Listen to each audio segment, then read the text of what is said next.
India സഖ്യത്തെ നയിക്കാൻ തയ്യാറെന്ന തൃണമൂൽ നേതാവ് മമതാ ബാനർജിയുടെ പ്രസ്താവനയോട് സമ്മിശ്ര പ്രതികരണവുമായി കൂടുതൽ സഖ്യകക്ഷികൾ.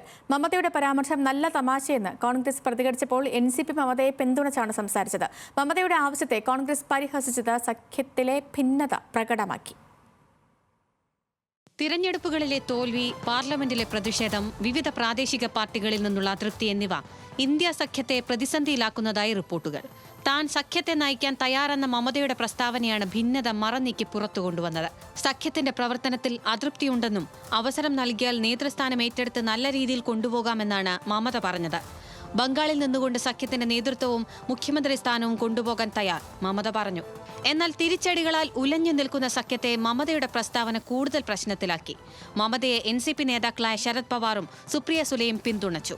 മമത വന്നാൽ തുറന്ന മനസ്സോടെ സ്വാഗതം ചെയ്യുമെന്നും അവർ കഴിവുള്ള നേതാവാണെന്നും പവാർ പറഞ്ഞു. നേതൃത്വം TMC ഏറ്റെടുത്താൽ സന്തോഷമെന്ന് ശിവസേന വക്താവ് സഞ്ജയ് റാവുത്തും പ്രതികരിച്ചു. സമാജ്വാദി പാർട്ടിയും മമതയുടെ പ്രസ്താവനയ്ക്കൊപ്പമാണ്. എന്നാൽ ഇന്ത്യ സഖ്യത്തെ നയിക്കാൻ രാഹുൽ തന്നെ മതിയെന്നാണ് കോൺഗ്രസിന്റെ നിലപാട്.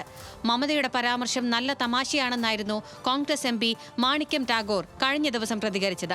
മുന്നണിയിലെ ഐക്യമില്ലായ്മ ലോക്സഭയിലും രാജ്യസഭയിലും നടന്ന പ്രതിഷേധങ്ങളിൽ വെളിവായിരുന്നു നേരത്തെ. അദാനി വിഷയം ഉയർത്തി കോൺഗ്രസ് പ്രതിഷേധിച്ചപ്പോൾ മുന്നണിയിലെ ചില പ്രധാന കക്ഷികൾ കാര്യമായി സഹകരിച്ചില്ല.